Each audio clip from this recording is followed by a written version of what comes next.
Igreja, nesse mês, nós estamos falando sobre chamado, sobre propósito. Essa tem sido a ênfase do mês de junho, por isso que o tema do mês é o despertar dos filhos de Deus. E nesse ensejo nós temos falado a cada culto aqui sobre isso. Hoje eu quero conversar sobre um assunto um tanto interessante, e essa palavra vai mexer com você, amém? O tema de hoje é: vença a estagnação espiritual. Vença a estagnação espiritual. Se você entrou aqui, irmão, com o freio de mão puxado, se você entrou com a rodinha meio travada, tu vai acelerar a partir de hoje em nome de Jesus, amém ou não? Solta esse freio de mão, procura alguém e fala: solta esse freio de mão aí, irmão. Vamos lá, gente. A estagnação espiritual, ela é, na verdade, no que diz respeito ao chamado, à nossa vida com Deus, aos propósitos, aos projetos que Deus tem para nós, ela é uma grande armadilha. A estagnação espiritual é uma grande armadilha, porque ela nos impede de viver tudo aquilo que Deus tem. É claro que todos nós podemos passar por dias difíceis. Na verdade, todos nós passaremos por dias difíceis, sim ou não? Nós, em algum momento da nossa história, enfrentaremos desânimo, enfrentaremos algo parecido que vai tentar nos paralisar. Só que a grande questão não é enfrentar um dia mau, uma estação difícil, um inverno na sua vida, enfim, enfrentar um desânimo. A grande questão é permanecer nesse lugar. E a questão é que se nós permanecemos nesse lugar de desânimo e de paralisia, nós seremos como aquele servo da parábola dos talentos lá de Mateus 25, que recebeu o seu talento e fez o que, gente? Ele enterrou. Infelizmente, muitos têm agido como esse servo, não produzem frutos. Por quê? Por negligência, por acomodação, por não se movimentar, por falta de esforço. E essa é uma verdade que você precisa entender. Se nós queremos ver Deus cumprindo tudo aquilo que Ele tem, nós teremos que arregaçar a manga e fazer a nossa parte. Esforço é necessário. Pastor, mas espera aí, eu sei que esforço é necessário, mas e aquela questão de Deus ser o Senhor do tempo? Ele não faz as coisas no tempo dele? Sim, meus irmãos, é claro que Deus faz as coisas no tempo dele. Gálatas 6:9 deixa isso claro, olha lá: e não nos cansemos de fazer o bem, porque no tempo, o que está escrito? No tempo certo faremos a colheita. Só que o mesmo texto que fala de tempo, fala de esforço, diligência.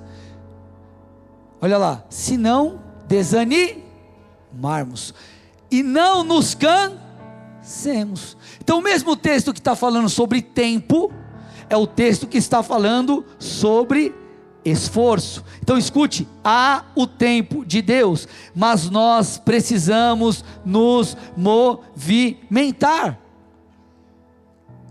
Existe uma parte divina no processo, que na verdade é a parte principal, é um milagre, é a graça, é a unção, é aquilo que só Deus pode fazer. Mas, salvo raríssimas exceções, raras exceções, normalmente quando nós falamos de chamado, projetos que Deus tem para nós, escute, nós precisaremos fazer a parte, cumprir a parte que nos cabe.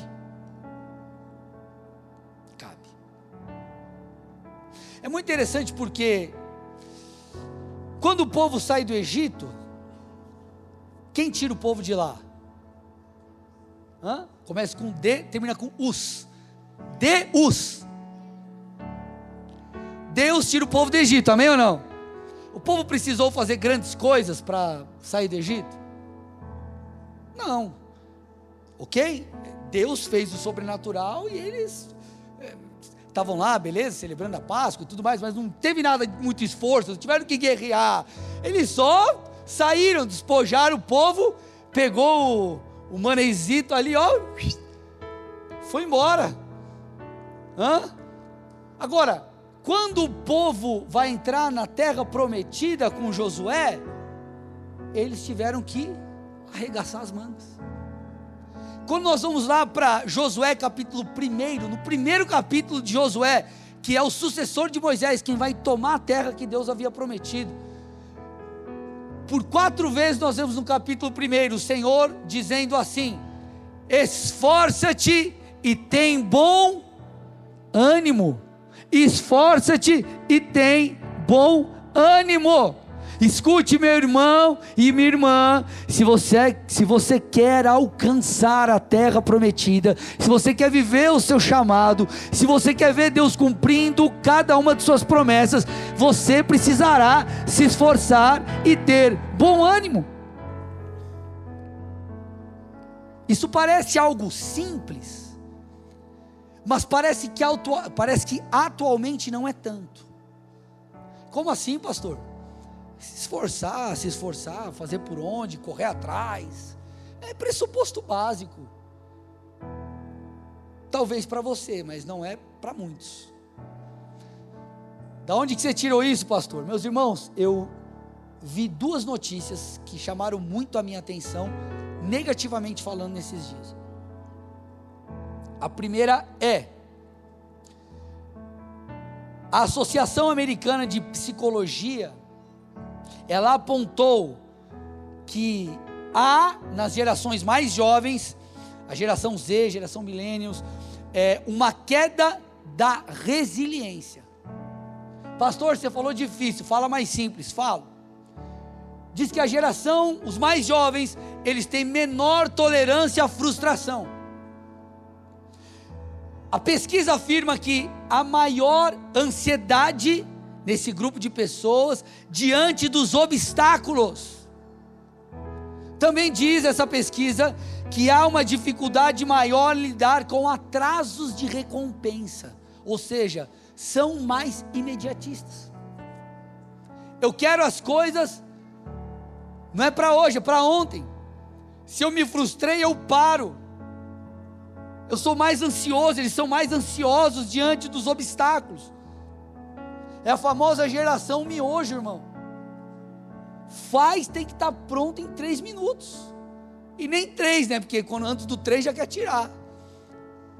A geração micro-ondas, você liga o micro-ondas, antes de acabar o cronômetro lá, você já abre o micro-ondas, para ver se está quente.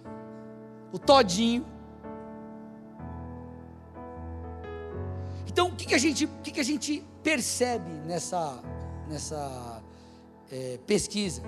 Que muitas pessoas têm mais dificuldade de sustentar o esforço contínuo. Mas escute, o mundo pode mudar, as coisas, a globalização chegou, muitas coisas se atualizarem, mas escute, você precisará continuar a se esforçar para conquistar tudo aquilo que Deus tem. Não tem como pular isso. Não existe atalho. Quem está aqui comigo, dá um amém. Então, primeira pesquisa que me arrepiou os cabelos.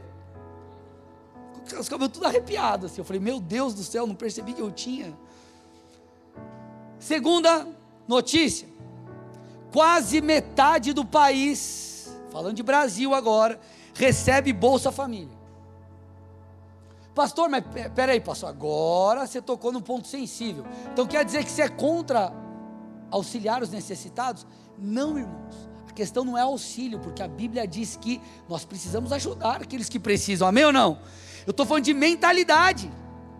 Escuta isso aqui: dos 27 estados brasileiros, dos 27, 12 tem mais famílias recebendo Bolsa Família do que trabalhadores com carteira assinada. Não sei se você entendeu.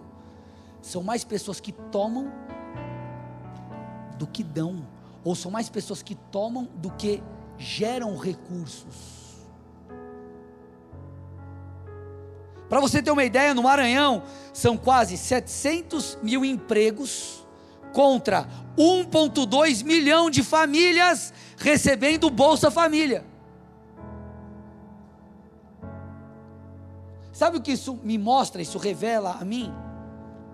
Uma máxima: para que me esforçar se eu posso não fazer nada e ter o básico?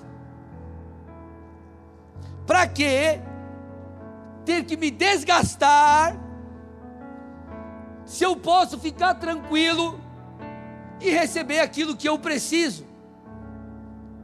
Gente, essa é uma mentalidade maligna. Essa não é uma mentalidade bíblica. Porque nós precisamos fazer uma pergunta diante de tudo isso. Será que Deus espera então que eu viva estagnado? Será que Deus espera que não haja movimento, crescimento, desenvolvimento na minha vida? A Bíblia nos traz diversos textos de sabedoria, para aprendermos, por exemplo, com as formigas.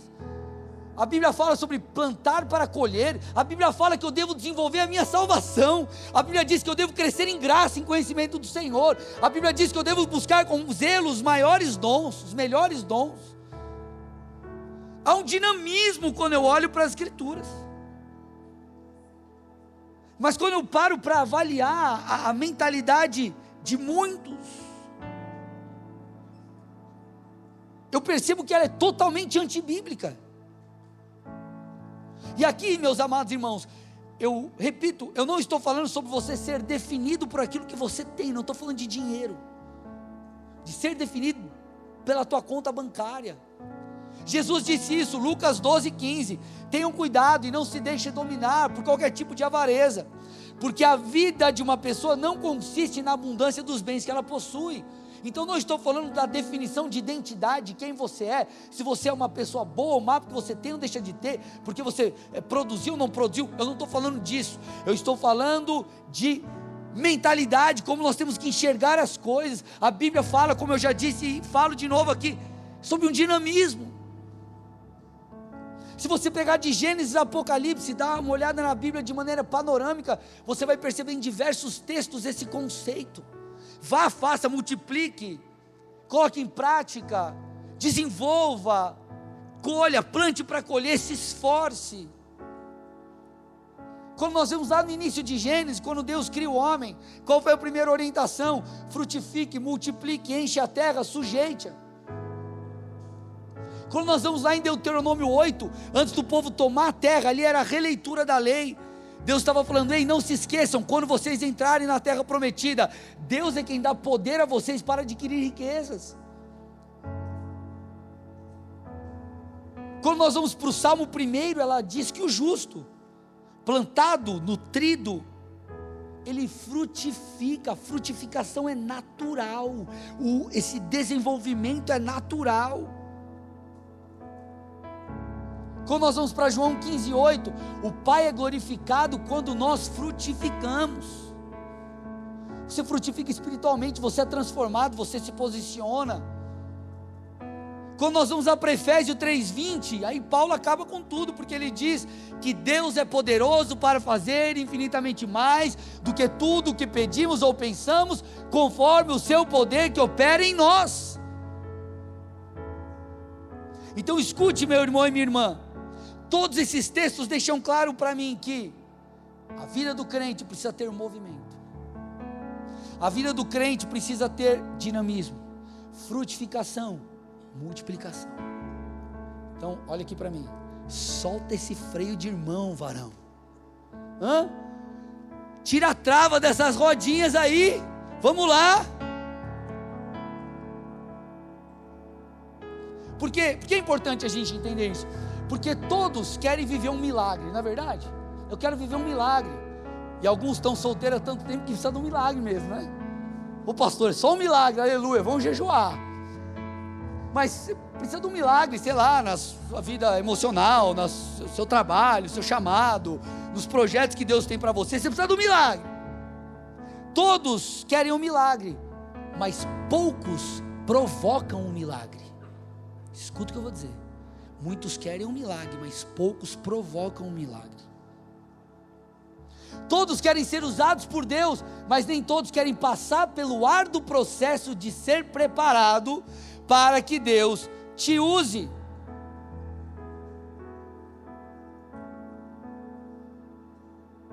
Por que eu estou te explicando isso? Acompanha aqui comigo, olha aqui. Existem basicamente dois tipos de milagres. Dois tipos de milagres. O primeiro grupo de milagres são os milagres que só Deus pode fazer, irmão. É aquela situação onde você não tem mais, você não pode fazer mais nada. Você só pode orar e esperar. Não tem mais o que você faça. Ou Deus age, ou vai dar ruim. Esse é o primeiro grupo. O segundo grupo de milagres são os milagres onde Deus, Ele espera de mim e de você um movimento como forma de cooperação. São os milagres que nós realizamos pelo poder do Espírito, em nome do Senhor e para a glória dEle.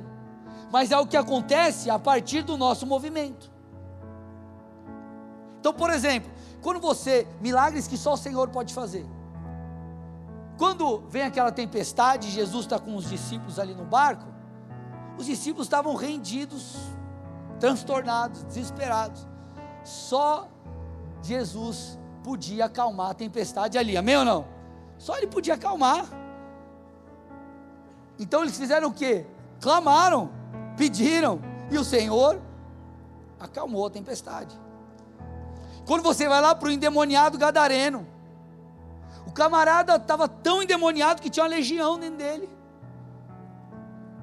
Ele vivia em isolamento, em desespero, ninguém conseguia ajudar aquele camarada.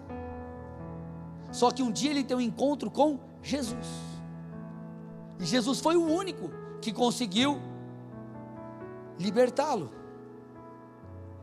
E nós vemos diversos milagres ao longo das Escrituras, que só o Senhor pode fazer, que não cabe a você, ou não coube a muitos personagens bíblicos, fazer alguma coisa, porque só havia a possibilidade de algo acontecer se o Senhor interviesse, se houvesse a intervenção de Deus. Só que existe um outro grupo de milagres, e é nesse que eu quero focar com vocês, que são os milagres que o Senhor quer nos capacitar para que realizemos em seu nome.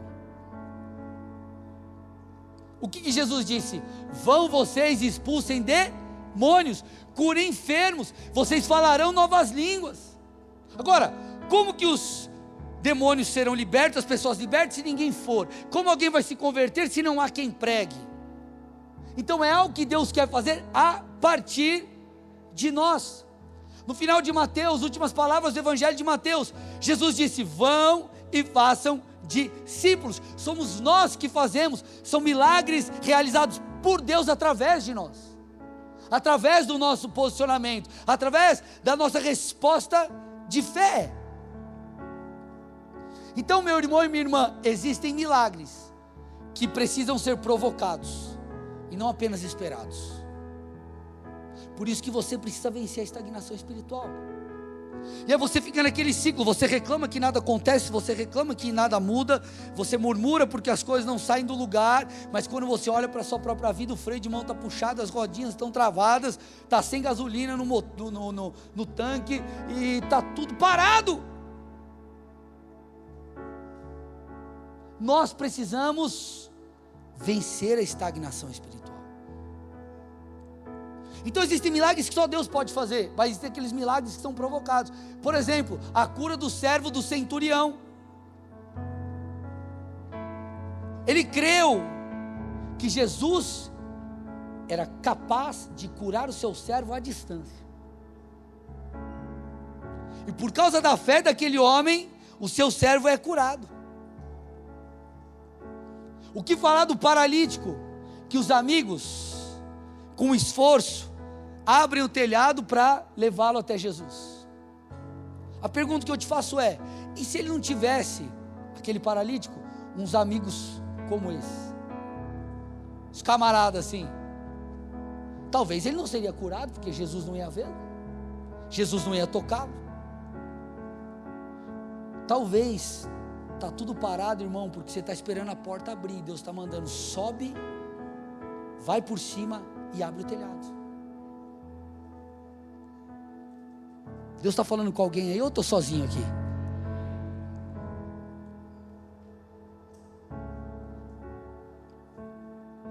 Nós precisamos nos levantar. E nessa noite você vai sair daqui despertado em nome de Jesus. Amém ou não? Passada essa pequena introdução, vamos para o texto base aqui da mensagem. Eu quero conversar sobre algumas lições aqui com vocês. Provérbios capítulo 24, versículos 30 a 34. Olha que interessante, um texto de sabedoria.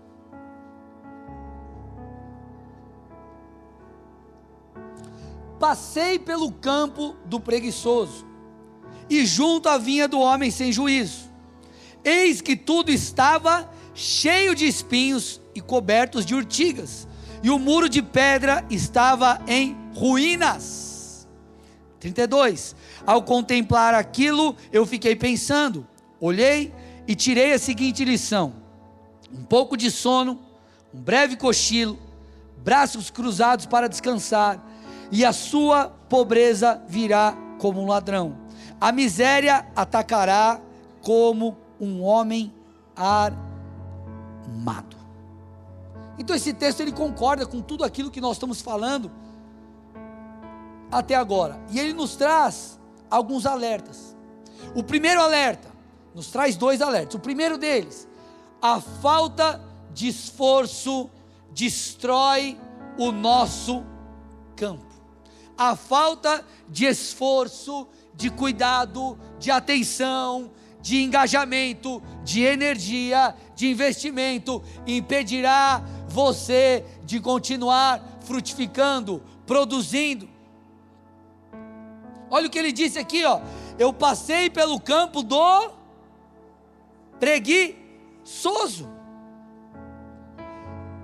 Eis que tudo estava cheio de espinhos e coberto de urtigas.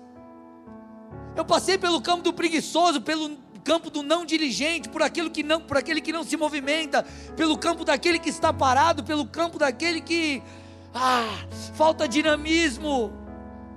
E eu vejo o quê? Sinal de abandono. E às vezes nós queremos, irmãos, que os nossos campos eles frutifiquem, mas nós nos esquecemos que para a semente vingar, a terra tem que ser boa. A erva daninha, ela toma o lugar daquilo que pode frutificar. E às vezes você diz assim: puxa pastor, em casa está tudo em casa as coisas não andam. Eu te pergunto, está em ordem ou em desordem? O meu ministério, a minha vida pessoal, os projetos que Deus colocou no meu coração, porque, meus irmãos, não haverá multiplicação na desordem.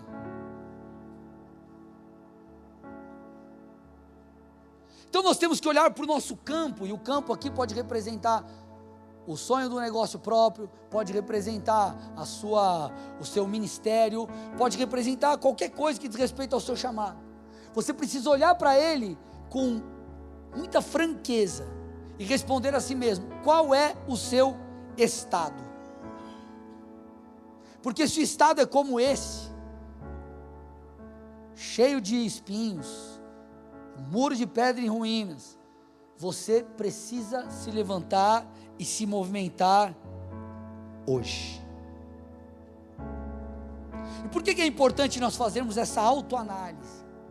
Nos colocarmos como que diante de um espelho, para que nós deixemos de colocar a culpa em outros, em circunstâncias, em quaisquer outras coisas que não são muitas vezes um motivo de nós estarmos com um campo abandonado. Por que eu estou te falando isso? Porque muitas vezes o motivo do campo estar abandonado, sabe qual é a razão? Somos nós.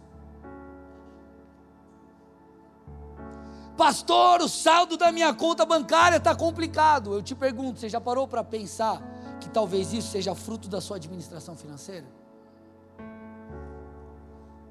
Pastor, minha saúde está uma bagunça. Isso talvez é fruto da maneira que você lida com o seu corpo. O estado do meu ministério está um caos. Isso é resultado da liderança ou a falta dela.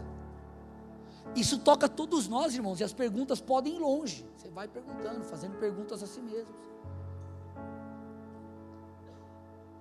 Isso toca você, como isso toca a mim. E é duro nós lidarmos com isso. É duro quando você imagina que aquela roupa vai caber naquele casamento que você ia, e quando você vai botar a camisa não fecha, irmão. Aí você corre ligar para alguém: ei, você tem a camisa para emprestar? Você corre comprar, sei lá, corre na van. Corta aí, senão vai dar propaganda. Só que o princípio básico da mudança é você entender o que de fato está acontecendo. Então sabe quando você vai mudar? Quando você botar a camisa e ela não fechar.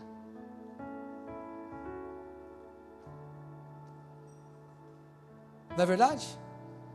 Por que muitas vezes nós procuramos um médico? Porque você está com sintoma. E você fala: puxa, acho que eu tenho que lidar com essa enfermidade. Eu comentei aqui de manhã, com uma dor no joelho, meio recorrente, e eu fui no médico, e aí ele pegou, viu a minha situação, fez ali, me pediu uns exames, mas já meio que diagnosticou, já entendeu qual é o meu problema, e ele falou: você vai fazer assim, assim e assim para você tratar. Na verdade, o que parece ruim é bom. Essa dor, esse sintoma veio para trazer cura, porque é a partir dela que eu procurei o médico, e é a partir do diagnóstico do médico que eu vou movimentar, ou vou realizar o que ele está me pedindo para que eu seja curado. Então eu quero já mudar um pouco a tua cabeça.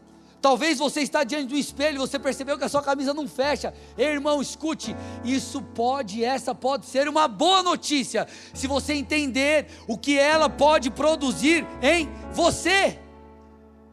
Porque tudo começa com o reconhecimento daquilo que está fora de lugar. O sintoma não vem para te matar, ele é um alerta para que você seja sarado. E talvez diante dessa palavra você está sendo exposto a uma verdade pelo Espírito Santo, que tem te levado a: ei, vamos se movimentar, ei, vamos se mexer, ei, vamos colocar isso ou aquilo em prática.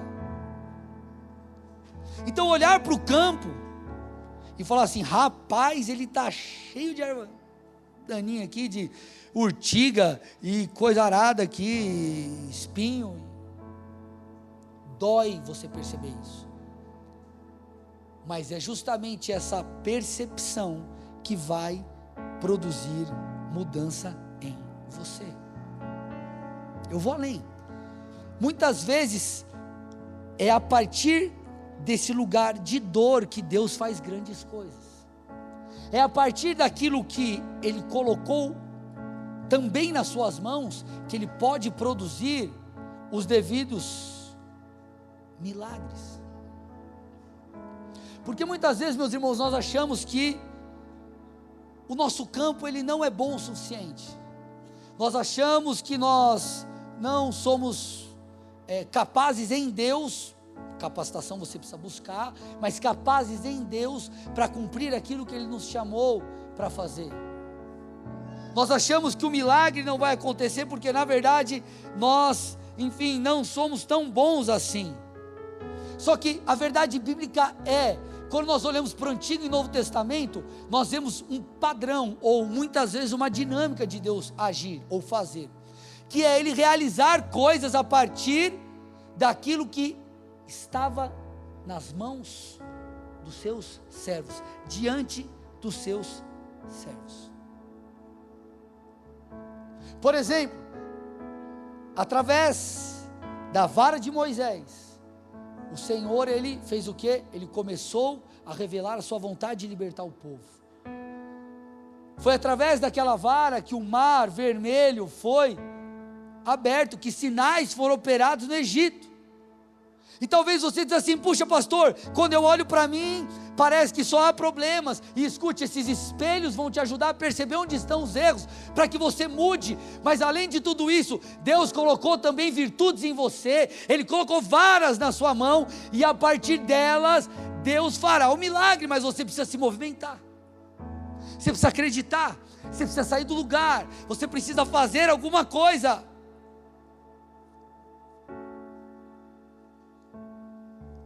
O azeite da viúva lá em 2 Reis 4, Eliseu mandou a mulher recolher os vasos ali vazios. Deus multiplicou o pouco azeite que ela tinha, o pouco que ela tinha. Davi não mata Golias usando inicialmente ali a super espada, ou com a armadura de Saul, ou com a bazuca daquele tempo. Ele vence Golias com uma funda, uma pedra e uma funda, algo que ele tinha familiaridade. E essa é a maravilha de Deus, porque muitas vezes nós olhamos e falamos: Deus, eu acho que eu não sou competente, e Deus olha para você e fala: eu já coloquei algo em suas mãos, vai e faça, minha graça será contigo, é o meu poder que vai realizar.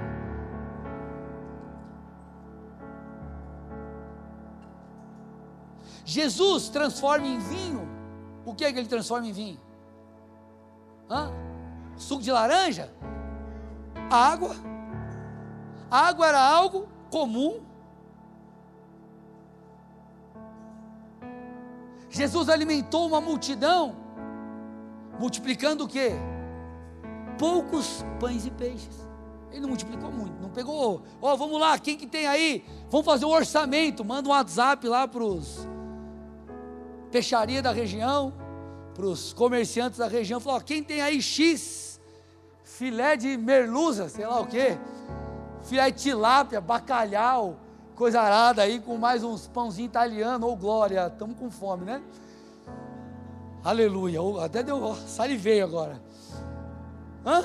Não, ele olhou, viu um camaradinha lá, 5 pães, 2 peixinhos, e multiplicou a partir daquilo que ele tinha nas mãos. Então escute, se você está nesse momento da sua vida, onde você está diante de um espelho, e isso tem causado em você desânimo, na verdade, tenha bom ânimo, porque é a partir dessas coisas que Deus produzirá mudanças, é a partir desse diagnóstico, dessa percepção, que Ele vai transformar você, é a partir daquilo que Ele colocou em suas mãos, e da palavra que Ele te deu, que nós veremos Ele fazer um milagre. Dê uma salva de palmas a Jesus aí, aleluia.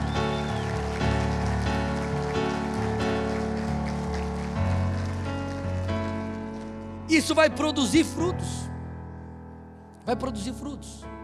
Agora, vai chegar um momento que você vai olhar para trás e vai falar: Senhor, glória a Deus, porque eu não tinha nada, eu tinha uma funda, peguei umas pedrinhas e eu matei o gigante. Você já tem resultados, você já tem coisas, motivos, razões para celebrar. E talvez o seu problema não seja um problema da estagnação, em detrimento de uma falta de resultado, de uma frustração. Talvez a sua estagnação seja por causa de um certo nível de sucesso. E aqui é a segunda lição que nós traemos de Provérbios 24. Um dos grandes inimigos do sucesso presente e futuro, sabe qual é? Os sucessos passados.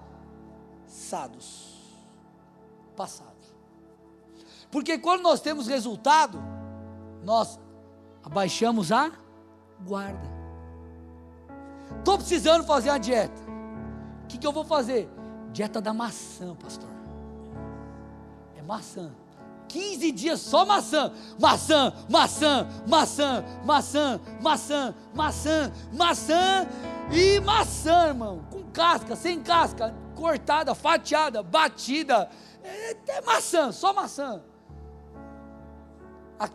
Aí você olha lá, dá o resultado. Passou 15 dias, está comendo o reboco da parede, irmão. Desesperado, que você não aguenta mais. Você baixa a guarda, porque você já teve um resultado. E muitas vezes nós vemos uma estagnação em pessoas que já venceram. Eu já venci, eu não preciso me movimentar de novo. Eu já conquistei, eu não preciso fazer de novo.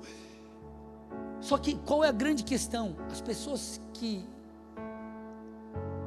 veem a vida dessa forma, elas pintam um quadro que muitas vezes não existe. Eu não estou dizendo que você não pode buscar qualidade de vida, eu não estou dizendo que você não pode buscar uma vida onde você diminui o seu ritmo, tem as coisas mais organizadas, glória a Deus, você tem que fazer isso mesmo.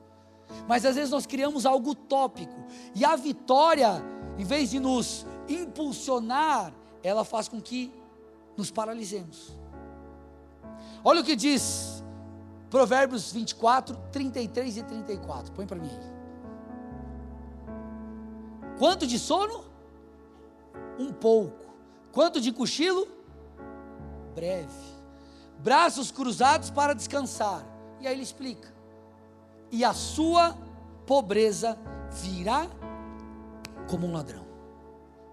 E a miséria atacará como homem armado. O que ele está dizendo é: se você vacilar, se você perder a intensidade, se você parar de se mexer, se você parar de se movimentar, quando você parar para avaliar, deu ruim. Deu ruim. Eu não vou treinar essa semana, está muito frio. Na outra semana, não, porque essa semana agora está frio de novo. E não vou. Daqui a pouco, irmão, passou 1 mês, 2 meses e deu ruim. Deu ruim. Então, escute, a perda de intensidade, de permanência, de movimento, ela fará com que você não alcance o seu pleno potencial. E às vezes o teu problema não é estagnação, como alguém que nunca saiu do lugar, como alguém que está deitado em berço esplêndido, pura e simplesmente. Não, você já teve vitórias, mas você parou, baixou a guarda, diminuiu o ritmo, perdeu a intensidade. É muito interessante porque a parábola dos talentos, lá em Mateus 25, ela diz assim, versículos 14 a 18: será como um homem que, ausentando-se do país, chamou seus servos e confiou-lhes os seus bens. Então um senhor, um camarada, chama os seus servos e vou distribuir meus bens aqui para você, ok? Versículo 15: a um deu 5 talentos, a outro 2, e a outro deu 1, de acordo com a capacidade de cada um deles. Então partiu. Então ele olhou e falou assim: esse aqui tem capacidade de administrar 5 talentos, eu vou dar esses 5 para ele. Aquele ali capacidade para 2, aquele ali capacidade para 1, então eu vou aqui distribuir, segundo a capacidade de cada um deles. Por quê? Porque é pela capacidade que você consegue mensurar o resultado, ou ter uma expectativa de resultado, sim ou não? Amém? Você põe o cara que sabe fazer gol para jogar no ataque, você não põe de zagueiro. O cara que não sabe jogar nada, só dá bicuda nos outros, você põe na zaga. O cara que não sabe fazer nada, você põe no gol. Não, estou brincando. Mais ou menos assim, né, menino? Você sabe jogar o que? Não sei, mas pode ir no gol, por favor? Mas é pela capacidade, pela competência, pelas habilidades. Porque você espera, cara, esse cara aqui, ele é nota 5, ele pode virar 10. O nota 2 pode virar 4. O que foi repreendido, ele não foi repreendido porque ele perdeu, ele não perdeu o talento, irmão. Ele escondeu, ele não multiplicou, ele não produziu. Olha aí que coisa séria. Ele não produziu. E talvez Deus te deu talento, você está enterrando. Deus te deu um propósito, um chamado, e você colocou para debaixo da terra. Agora, o detalhe, algo muito interessante aqui é, quando ele distribui os talentos para cada um deles, ele esperava que cada um alcançasse o seu pleno potencial.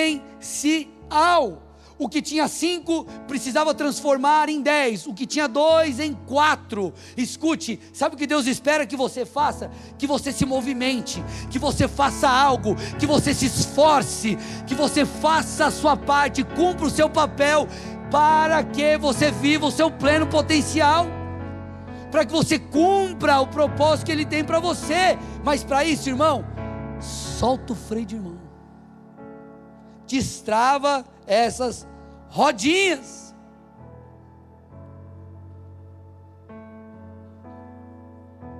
Sabe o que nos trava às vezes? Você diz assim: pastor, Deus já falou comigo, Deus me deu um propósito, me deu uma visão, colocou um chamado no meu coração, e eu sei que isso é grande, Deus já falou comigo. Mas quando você percebe essa palavra, grande, grandeza, quando você tem um vislumbre da visão que Deus te deu, muitas vezes isso te trava, porque você está aqui, você olha para lá, aí você diz: como eu vou chegar nesse lugar? Por onde eu começo? Isso muitas vezes nos trava, nos paralisa, nos deixa estagnados. E a parábola dos talentos nos dá uma dica poderosa. Versículo 21 de Mateus 25. O Senhor disse: muito bem, servo bom e fiel. Você foi fiel no... Fiel onde, gente? No pouco. Sobre o muito te colocarei.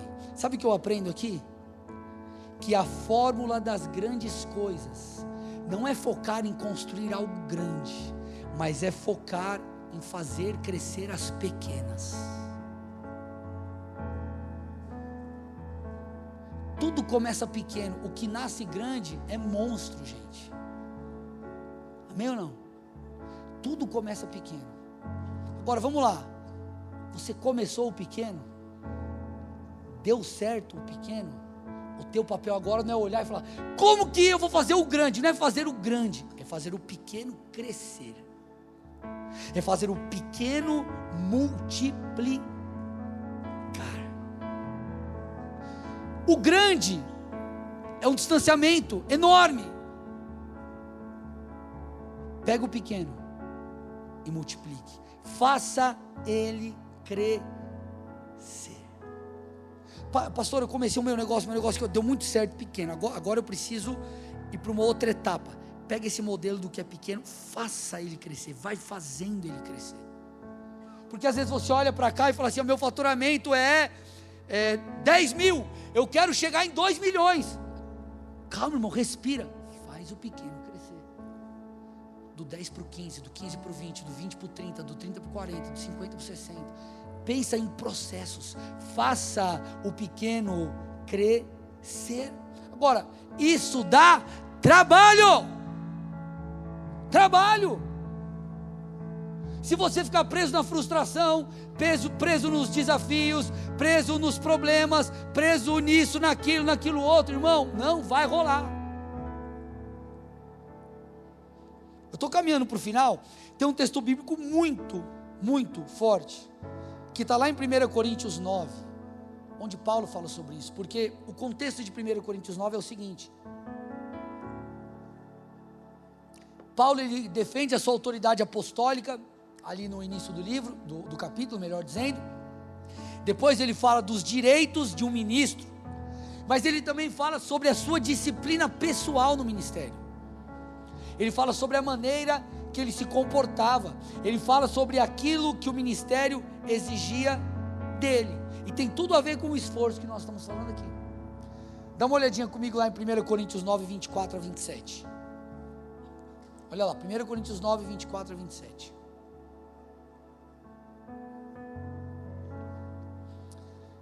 Primeira carta de Paulo aos Coríntios, capítulo 9, versículos 24 a 27. Diz assim: vocês não sabem que os que correm no estádio, todos na verdade correm, mas só um leva o prêmio?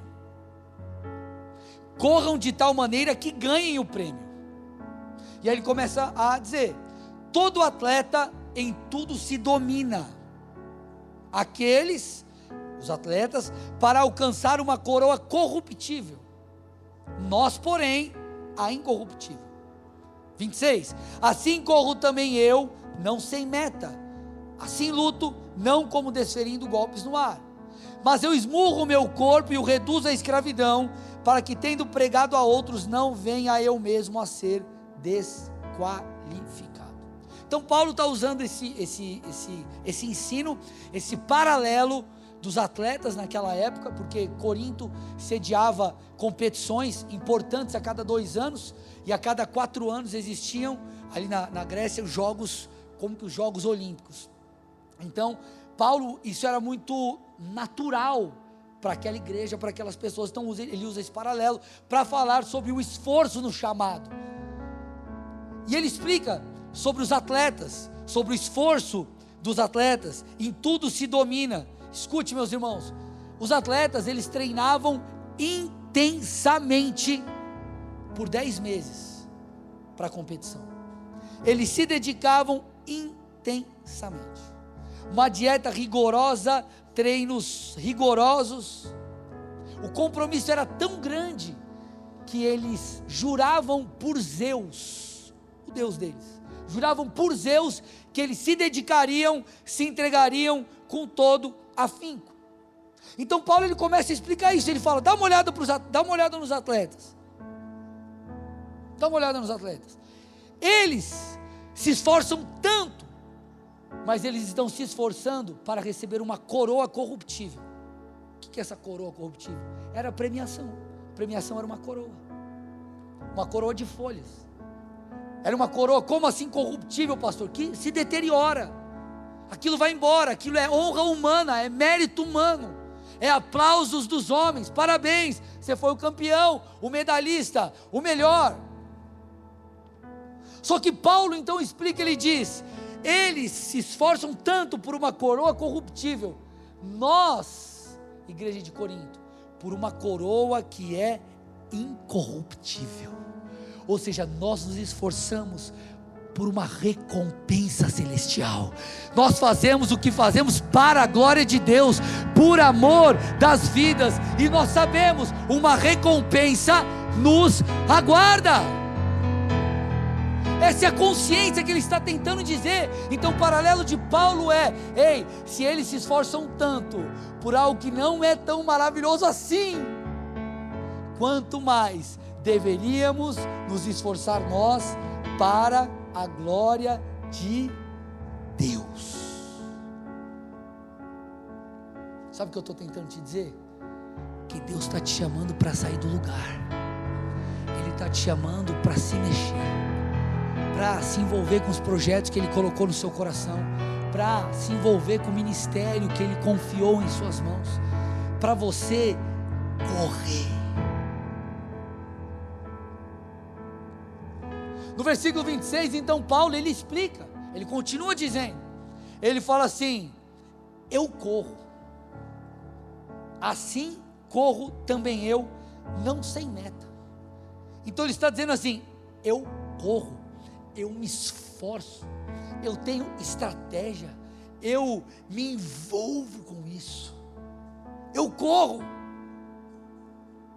Só que o detalhe importante aqui é sobre qual corrida Paulo está, sobre qual corrida ele está fazendo o paralelo, a partir de qual corrida. Porque eles tinham basicamente naquela época 3 corridas. Eles tinham uma corrida curta, que era uma distância de mais ou menos 180 metros, que era a distância do estádio grego padrão, então 180 metros. Eles tinham 2 voltas no estádio, 180 metros, 360 metros, então uma é 180, a segunda é 360, e uma corrida longa, que ela variava entre 3.200 metros a 4.800 metros, que variava ali entre 8 a 12 corridas no estádio. Por que eu estou te falando isso? Porque quando Paulo está dizendo, assim corro também eu, há quem diga que ele estava falando da corrida longa. Sabe o que isso me ensina? Que o ministério não é uma corrida de tiro curto. Escute o que eu vou te dizer. Muitos começam bem, mas terminam mal. Muitos começam animados e terminam desanimados, terminam frustrados. Ei, escute, Deus quer que você corra, não a corrida curta, Ele quer que você corra a corrida longa, que você complete a sua carreira, como Paulo disse, eu cheguei no fim, eu guardei a fé, eu completei a carreira, aleluia. E isso, meu irmão, dá trabalho. Isso exige esforço, isso exige treino, isso exige dedicação. Porque as pessoas, como eu disse em algum momento aqui da pregação, pintam muitas vezes a vida como um mar de rosas. Eu até brinquei de manhã, é o cara que abre a empresa, abriu o CNPJ. Qual que é a tua meta, irmão? Não, daqui 3 meses eu quero tirar férias. Como assim? Não, já está programado, vou para a Disney. Já? Eu estava em dúvida, Disney, Paris, mas Paris é daqui 6 meses só. Eu espero que Deus te prospere e seja assim, amém ou não? Amém, Cleber? Não é verdade? Amém? Glória a Deus, espero que seja assim. E quando isso acontecer, lembre-se dos seus irmãos. Compra passagem para ele também. Mas as pessoas elas pintam às vezes uma realidade inexistente. Acho que o casamento só love. Acha que é tudo, o ministério é só bênção. Olha para alguém perto de você e fala assim: se tem gente, sempre vai ter problema.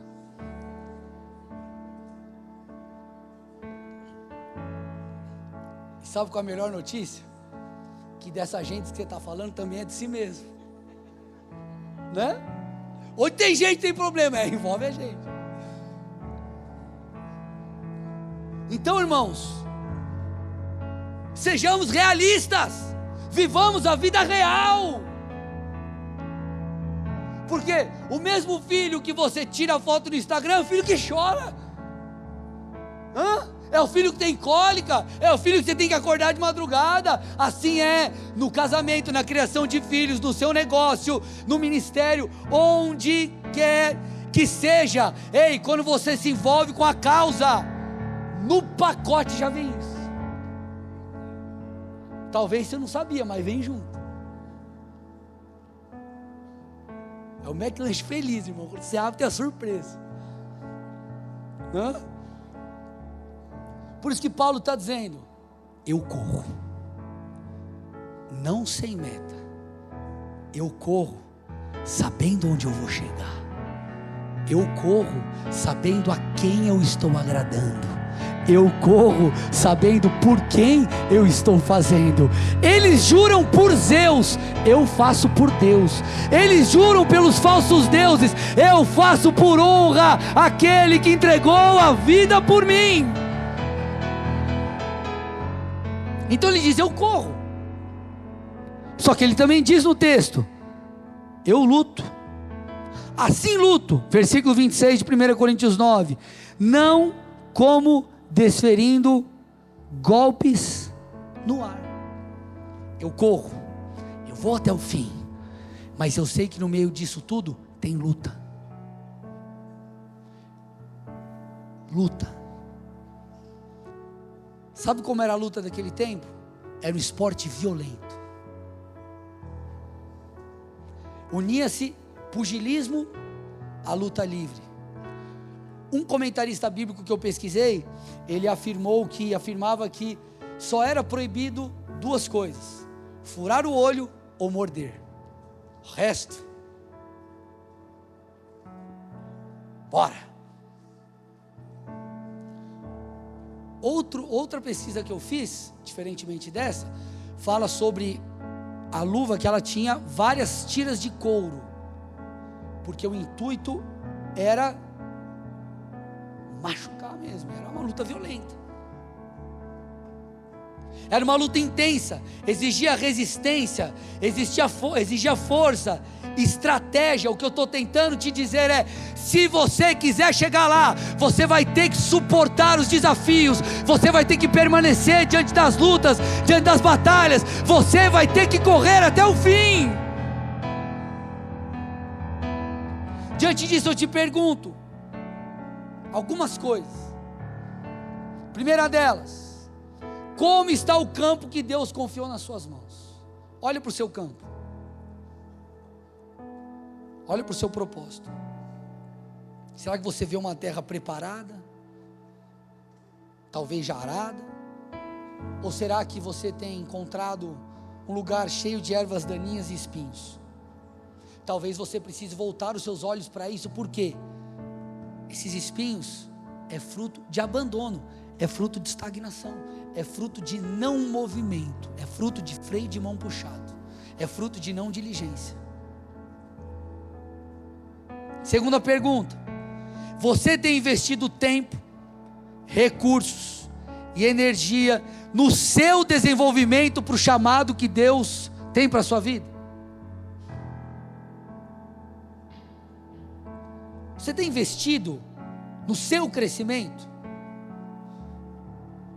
Lembra que eu falei sobre provocar milagres? Irmãos, quando eu descobri o meu chamado em 2006, eu comecei a me ver como pastor e comecei a me preparar para tal. Comecei a me ver e me preparar. Eu continuo estudando, eu continuo crescendo. Se você olhar na minha biblioteca, tem alguns milhares de reais de livros. Porque eu tomei uma decisão de crescer. Outra pergunta que você precisa fazer a si mesmo: qual é o sucesso passado que tem te impedido de continuar avançando? Qual é o sucesso passado que tem te feito diminuir a velocidade? E quarta pergunta: o que você pode fazer hoje, a partir de hoje, para provocar o milagre que Deus te chamou para manifestar? Você está conseguindo entender que você precisa vencer a estagnação espiritual? Você está conseguindo entender que você precisa se mexer? Talvez você precise voltar a estudar, talvez você precise voltar a ler a sua Bíblia como antes, talvez você precisa voltar a servir no ministério, talvez você precisa tirar aquele sonho que está engavetado, e você precisa começar a gerar aquilo dentro de você, em oração, pesquisar, estruturar. Eu não sei o que você precisa fazer, mas alguma coisa você precisa fazer. Agora, antes da gente fechar, existe um grande problema na estagnação. A estagnação espiritual, ela puxa nosso freio de mão, ela trava as nossas rodinhas, ela é revelada nas nossas mãos, sim ou não? Quando nós olhamos para o nosso campo, nós percebemos: cara, ele está cheio de espinhos. Você percebe que tem coisas que você deixou de fazer, talvez você não é mais diligente como antes. Então isso é visto, percebido no seu campo, por aquilo que você deixou de fazer com suas mãos. Mas eu quero ir um pouquinho além e te afirmar que a estagnação, ela é revelada nas mãos, mas ela nasce, sabe aonde? No coração. Escute o que eu vou te dizer agora. A estagnação, ela se revela nas mãos, mas ela nasce no coração. A estagnação das mãos é apenas o sintoma de um problema interno.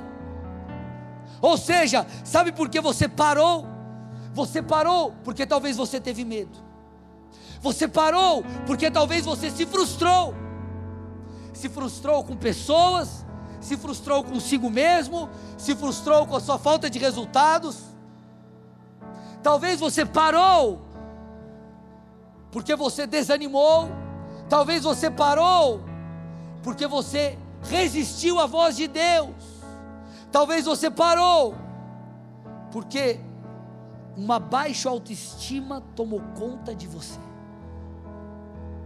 A estagnação é revelada pelas mãos, mas ela nasce no coração. Então eu venho aqui nessa noite para te dizer que você não apenas precisa se movimentar, mas você precisa lidar com a raiz da falta de movimento. Você precisa lidar com aquilo que te fez parar.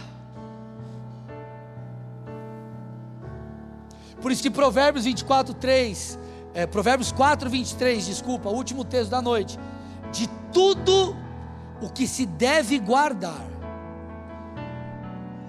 de tudo, guarde bem o seu coração. Por quê? Porque dele procedem as fontes da vida. Deus te trouxe aqui nessa noite para te curar. Escute o que eu estou dizendo. Deus te trouxe aqui nessa noite para te curar, não apenas para te dizer o que você precisa fazer. Ele te trouxe aqui para te tocar. Ele te trouxe aqui para lidar com essas frustrações, com esses medos, com essas coisas que ganham espaço no seu coração, que tem te impedido de se mexer. Ele não só veio com um comando, mas Ele veio para te curar. Ele veio para te curar. Eu quero que você feche seus olhos agora. Fique de pé no seu lugar e feche seus olhos.